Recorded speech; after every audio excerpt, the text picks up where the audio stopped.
Hi, my name's Kate Hemmings and I'm pleased to welcome you to the June issue of Quick and Crafty magazine. As always, we've got a fantastic range of freebies and inspiring projects, and I'm joined by Corinne Bradd, who's going to tell us all about them. Hi Corinne, what have you got for us today? Yeah, well today, the free gift on Quick and Crafty this issue is this great glitter and confetti set. You've got the 5 different colours of glitter there. And Jill Elbrus has come up with a selection of projects. I love this. It's beautiful, got so many old wine glasses at home. All she's done is she's sponge painted it, and then she's used a mask to put dots of glitter on it for a candle holder. That looks really special. It's such a simple idea, but it looks really nice. Dead easy. I like this photo frame here as well. Yeah, that's really lovely. cute as well, actually, the way that she's done that. Again, same sort of thing. She's obviously used either double-sided tape with a punch to put the glitter on.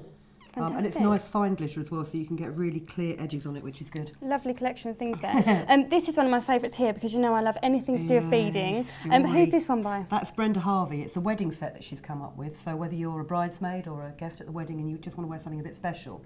And it's really clever the way she's done it with the fascinator and the earrings, because she's threaded crimp beads and purple pearls and some Swarovski crystal onto tiger tail. But obviously what she's done is she's curled the tiger tail to start with, so you've got this great fountain flourishy effect. They look lovely, especially with a posh up-D. Oh yeah, yeah. I mean, fascinators are so in this year. Definitely, back in fashion. Some lovely ones. Brenda Harvey's also been quite busy with that selection of candy-coloured cards over there. And they're really simple designs, but she's used some lovely punches on there and lots of 3D tape and 3D foam pads to really bring them out. I know you've got your eye on that. I love this. I just love the stars coming out of the envelope. I think it's such a simple idea, but it looks really cute. And I think the finishing on it is brilliant. Yeah. It looks like something you would buy from a shop. Definitely. Obviously we wouldn't, because we're crafters, but if you did...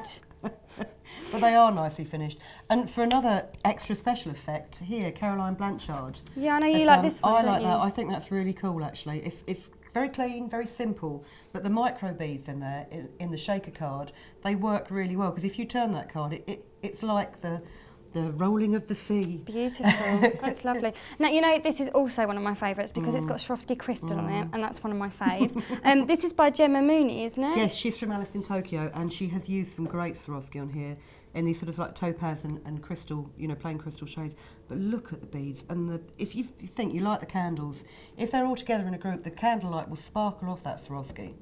And she's also made some beautiful earrings here on chandelier wires, which from now on will be known as chandelier earrings, I think. But they're great, and they're so easy to make because all you've done is you've threaded them onto head pins and then put them onto the pre-made chandelier. But they do look lovely. They look gorgeous. They look very nice. They with may this not be section. going back to Gemma. Well, I've got my eye on those too, so we'll have to work something out there, I think. So what features have we got to look forward to? Well, going back to the wedding theme, we've got a feature on how to make your wedding your own. So whether it's anything from making your invites or icing your own wedding cake, or even if you're brave enough to make your own wedding dress, which it's quite adventurous. There's bound to be something in there for everybody. And also rubber stamping. We've got a roundup of some of the nicest and the best rubber stamps that are available on the market at the minute, because that's still it's one of those things. It's always been popular. Keeps ticking along. And rubber stamp, it's so versatile. You can do so much with rubber stamps now. Well, I look forward to all that. So what are you showing us today? Well, flocking is back in again, and whether or not you go and get your chandelier electrostatically flocked, which is what a lot of people are doing now. If you look in any of the home magazines, it's really, really in. Okay. If you remember sort of 1970s flocked wallpaper, you'll wonder why.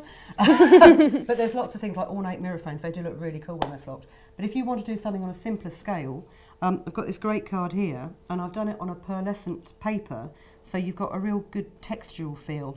That's lovely. But all flock is, I mean, Doodlebug Designs have come up with these great little flock in a jar sets. They're called crushed velvet, and it's tiny fibres of material that just stick. Okay. So I'm just going to show you, it's very easy to do. What you do first of all is if you sketch out like a flourish design with pencil, okay, get yourself a piece of clean paper because you will need it, and decide on the colour of flocking you would require, madam. I like blue, I think, we'll for a change. What I would recommend when you're using flock is I tend to stick it on with a Sakura gel pen. Use a pen colour that is similar to the flock, because then if you don't get an even coverage on it, it doesn't matter, because you've still then got some colour and it will look like it was meant to be. But if you get yourself a gel pen and just check that the flow from the gel pen is quite thick, and then very simply draw over your lines with a nice free-flowing line. Shake a bit of flock on. So do you have to put that on immediately after you've... You've probably got half a minute. Okay. I mean, the gel pens, they stay tacky for a while, but you might as well do it while it's wet. And the thing is, I mean, you can do a bit and then do another bit and do another bit. The other thing that I've started doing as well now is if you just put the piece of paper at the top and just lightly press it and then that makes sure that you've got as much All right. adhesion as possible, and tap off the excess and then give it a flick. Ooh, So then you've got a nice bit of texture on there, and obviously if you make the things thicker, I mean I'll put a leaf in here to show you how well it will cover. Fill it all in. Oh, I see, so it doesn't just have to be an outline, it can be... No, I mean you can do... There's so many lovely papers out there now. What you could do is you could actually follow the pattern of the paper. You sort of highlight the shapes rather than draw your own. Of it. Shake your flock over the top, press it down, oops, and tap it off. The other thing is when everything's completely dry, you can just go over it with a dry paintbrush. But if you look, you can see how well that's covered on there. That has. If you had missed a bit, could you put another little dot on and give it another go? Yeah, I would think you could, yeah. I mean, let it dry, let what you've got there dry completely and then put a dot in it and just cover it over the top.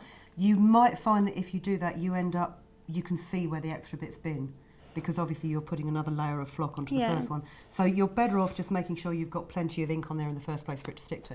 So then when you've finished it, you've got something like this. That's great. And then to add a bit more texture if you want to, I've just stuck some double-sided tape onto this card and just add a piece of ribbon, velvet ribbon, to go with the velvet flocking. Of course. Oh, now I can't get the that's it, double-sided tape off. Oh, I see, just to pull the design together. And I've chosen similar colours to what I've actually used on the card. Yeah. That's now stuck to that. So then when you've done that, and that's done. And then you can just mount it onto a blank. Add a bit more sort of decorative elements and some gemstones. And it's a great, you know, lots of different feels to it. Yeah, you've got different pearly textures and you've and got, things. you know, diamonds and you've got velvet. So I imagine it's stuff. I imagine that'd look really nice for sort of lettering or something as well to make it stand out. It would be great, you know, if you'd got a nice photograph and you've got some nice background papers to add some highlights around the edge of it with flock. That just would to be really great. draw attention. So well, that's great. Thanks for showing us that, Corinne. Okay. Really simple, but it's great. That's all we've got time for here today. But make sure you come along to www.quickandcrafty.com for all the latest free downloads, competitions, and our big video archive. See you next time.